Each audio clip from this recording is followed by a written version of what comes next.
Majin Pazuzu stood before Silpha whole and emphasized his infinite regeneration ability. He highlighted that as long as he continued feeding his underlings, they too would regenerate endlessly. Silpha stood silently. Majin revealed that he would never run out of magic because he possessed infinite energy. As the Majin spoke, she could not help but put her hand on her face in exasperation. However, he insisted that she not regret her fate, assuring her inevitable death. In response, Silpha bluntly remarked on the Majin's foul breath and told him to stop talking. Enraged by her comment, Pazuzu Majin opened his jaws and devoured her entirely, shocking Alberto, who witnessed the scene. However, in an instant, Silpha severed the Majin into pieces, scattering them around, and dismissed him as no big deal. She sarcastically told him to get out of his fursuit, but the Majin regenerated once again. Alberto and Tao noticed a change in the movements of the other magical beasts, which became more sluggish. Additionally, their regeneration seemed slower than before. Alberto understood the situation. The reason behind the sluggish performance of the magical beasts was that Majin Pazuzu was focusing his magic on regenerating the bear wolf he resided within. Acknowledging this vulnerability, Alberto ordered Silpha to inflict as much damage as possible until they could regroup. Silpha acknowledged Alberto's order, while the Majin arrogantly labeled them as fools. Meanwhile, the grimoire indulgently taught Lloyd about the magical nature change. The grimoire deemed the ability to be very precise. He emphasized that Pazuzu was skillfully changing the nature of his magic to suit the magical beasts, allowing him to maintain control over them. Using it in a casual setting already required a staggering amount of training, even for a Majin. This was even more so the case for using it in battle. For the basis, the grimoire instructed him to apply color to the magic.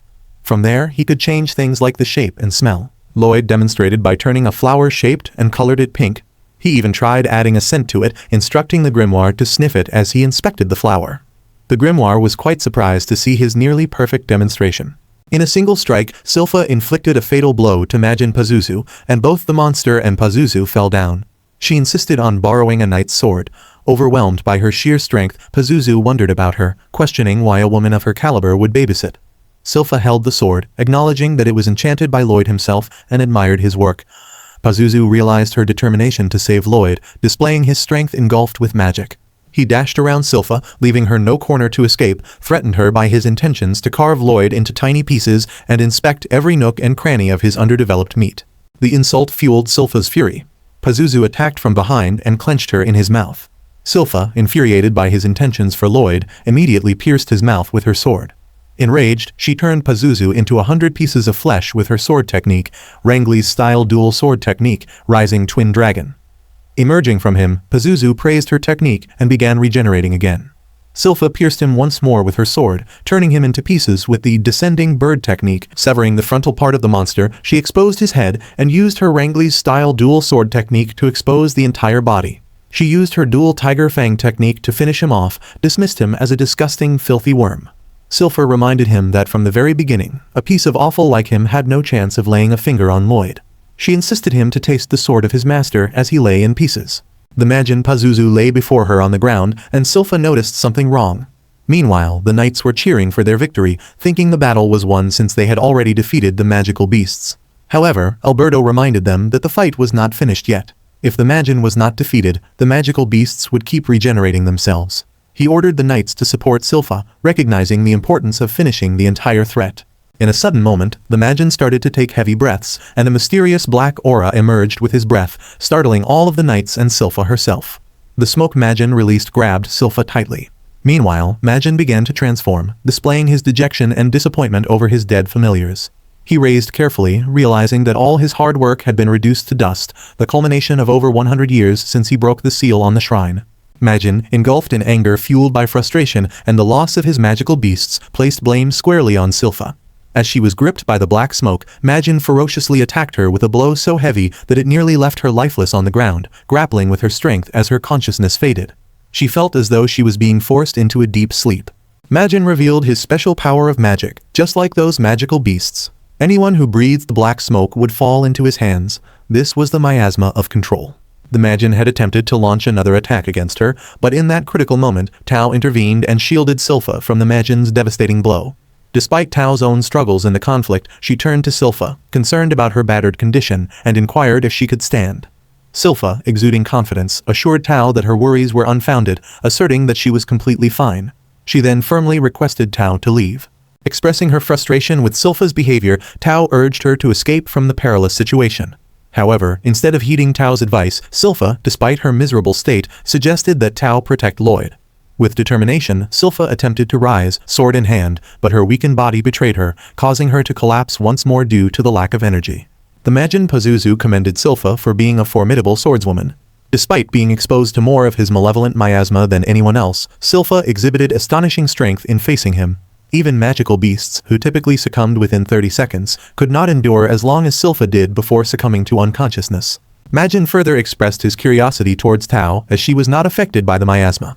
As he approached Tao, she was tense and immediately launched an attack, but the Majin easily dodged her and retaliated by striking her back. He picked her up using his tail and realized that she had been using a special breathing method to prevent the miasma from affecting her. While holding her, the Majin suggested that she could become one of his underlings and started licking her body with his tongue. In response, Tao retaliated fiercely, delivering an elbow strike and vehemently denouncing him as an ugly piece of shit. She was about to hit him again, but he dodged the attack and threw her away. Immediately, Tao attacked him with lightning and, as she came down to the ground, barely controlled her breath. She had used her major ability, which caused her to breathe in some of Majin's smoke. She wanted time to neutralize her breathing before going after Majin again, but immediately a monster appeared. The monster opened its gigantic jaws and tried to devour Tao. She found herself stuck in his jaws miserably. She further saw that other magical beasts had already recovered from their injuries, and Majin had also recovered. Majin referred to himself as a hot guy and deemed others lying on the ground as ugly bastards. He approached Tao, who was stuck between the jaws of the monster. The Majin inquired about his underling monsters, revealing their unwavering loyalty and readiness to rise again for his sake, likening them to heroes who would persist no matter how many times it took to stand. Trapped between the monstrous jaws, slimy tentacles began to writhe over Tao's body as the Majin prepared for his next move. Emitting black smoke from his mouth, he intoned his most potent spell, Domination Miasma Magic Concentration, full throttle. Instantaneously, the dark mist engulfed Tao, seeking to infiltrate her lungs. Amidst the chaotic struggle, with the monster's tongue winding around her body, Tao felt the unmistakable presence of Alberto. Just as the sun radiates its warmth, Alberto emanated courage. Confused by Tao's mention, the Majin inquired about whom she was referring to. With emphasis, Tao hailed Alberto as the super hot guy who would undoubtedly thrash the living daylights out of the Majin. In a sudden and horrifying turn of events, the monstrous creature devoured Tao whole, leaving a sense of despair in its wake. Seizing the opportunity, the Majin snatched Silpha from the ground, casting a disdainful gaze upon her. Considering her as a mere human, he derided the existence of humans as lower beings incapable of comprehending his devilish way of thinking. Despite the disdain, the Majin revealed a sinister desire to make Silpha his underling. With unwavering determination, he declared his intention to subject her to his malevolent influence, vowing to marinate her in his miasma and use her as a slave until she perished. In the midst of the unfolding chaos, Lloyd finally grasped the malevolent technique the Majin used to subjugate the bear wolves.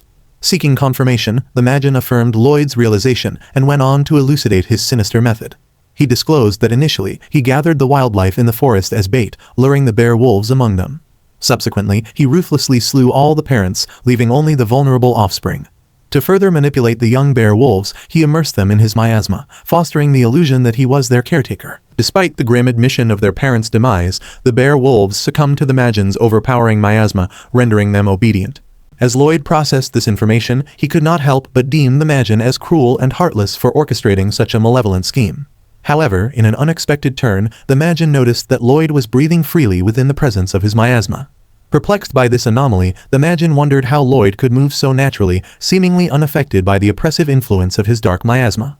Lloyd, displaying an air of nonchalance, replied that he had no idea, adding an element of mystery to his resilience against the Majin's dark powers. The Majin's frustration intensified as Lloyd responded with casual indifference, seemingly unaffected by the oppressive magic that had consumed everyone else. This nonchalant attitude only served to exacerbate the Majin's vexation, making his efforts feel futile. Suddenly, Majin Pazuzu, in a shocking revelation, noticed Grimoire's presence. Stricken with disbelief, Majin Pazuzu refused to accept that a Majin would assist a human, given the long-standing tradition of Majins remaining unbound to humans. Expressing disdain for Grimoire's form, he labeled him a disgrace to the Majin name.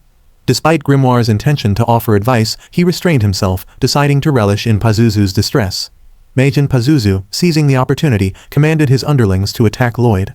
In response, Lloyd, recognizing the need for a considerable amount of magical energy to confront the multitude of magic beasts, harnessed the power within him. Acknowledging his lack of finesse in controlling the output levels, he executed his magical ability.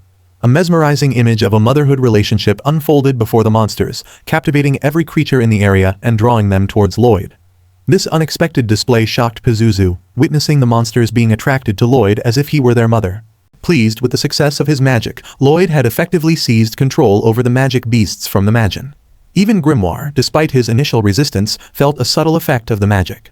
Taking charge, Lloyd commanded one of the monsters to release Tao from its grasp, covering her naked body with his cape as a gesture of protection and relief.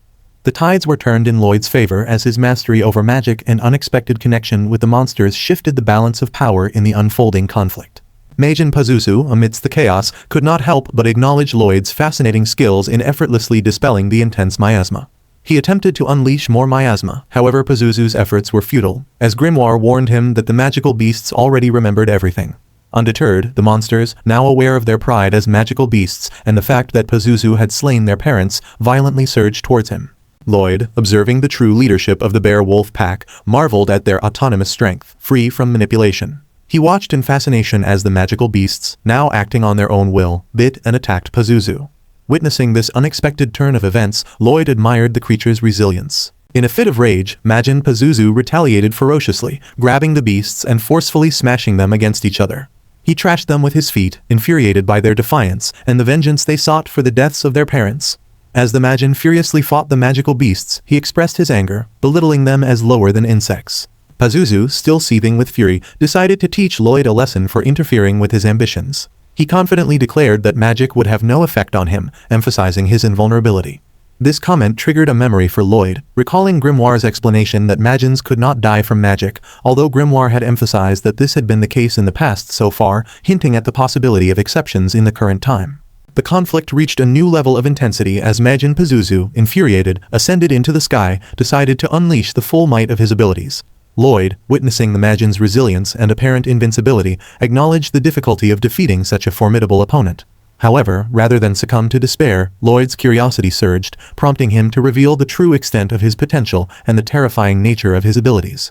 As Lloyd demonstrated the overwhelming power he possessed, both Grimoire and Majin Pazuzu found themselves gripped by terror. In this moment of fear, Grimoire turned to Pazuzu, questioning whether he now comprehended why magic had proven futile against Lloyd. The explanation was straightforward: Lloyd's magic power was on an astronomical scale, rendering any attempt by Pazuzu's magic to penetrate it futile. The stark difference in their magical prowess became glaringly evident. Embracing his potential, Lloyd expressed his delight at having a myriad of magical techniques he wanted to explore. Now that he could unleash his terrifying power upon Pazuzu, the battlefield became a stage for Lloyd to experiment with his abilities and turn the tide of the conflict in his favor. The true extent of Lloyd's terrifying abilities sent shivers down Majin Pazuzu's spine, plunging him into a state of intensified terror as if trapped in a nightmarish dream. Lloyd, exhilarated by the peak of his power, initiated a defensive barrier that Majin Pazuzu barely managed to avoid. Perplexed as to why Lloyd intended to trap him, Pazuzu realized that Lloyd had not even performed the chant for the barrier, a realization that filled him with fear. Their eyes locked, and in a moment of fearful realization, Pazuzu understood that Lloyd had no intention of engaging in direct combat, but instead aimed to imprison him. In a desperate attempt to escape, Pazuzu frantically attempted to flee. However, the defensive barrier persistently pursued him. Grimoire questioned Lloyd about the number of spells he intended to activate simultaneously. Lloyd, having around 20 spells ready, fused Grimoire into his hand to amplify his magical capabilities. Even further, he was ready to chant even more spells. Lloyd activated his Dimension Canopy spell, trapping Pazuzu within the barrier. Amused by his success, Lloyd had finally captured Pazuzu. Trapped and frustrated, Pazuzu attempted to break the barrier to no avail. Inquiring about Lloyd's intentions, he speculated if Lloyd planned to use him as a guinea pig. Lloyd reminded Pazuzu of his claim that magic had no effect on him and questioned whether Pazuzu had experimented by combining different species of magical beasts, indicating the hybrid appearance of some bearwolves. Growing increasingly agitated, Pazuzu began to belittle other species, prompting Lloyd to initiate a high-speed spell deployment. Chanting at an extraordinary speed, Lloyd activated the highest tiers of earth, water, fire, and wind magic over 100 times at 3 times the normal speed. In a blink of an eye, the sheer volume of spells erased Pazuzu's resentment and pleas.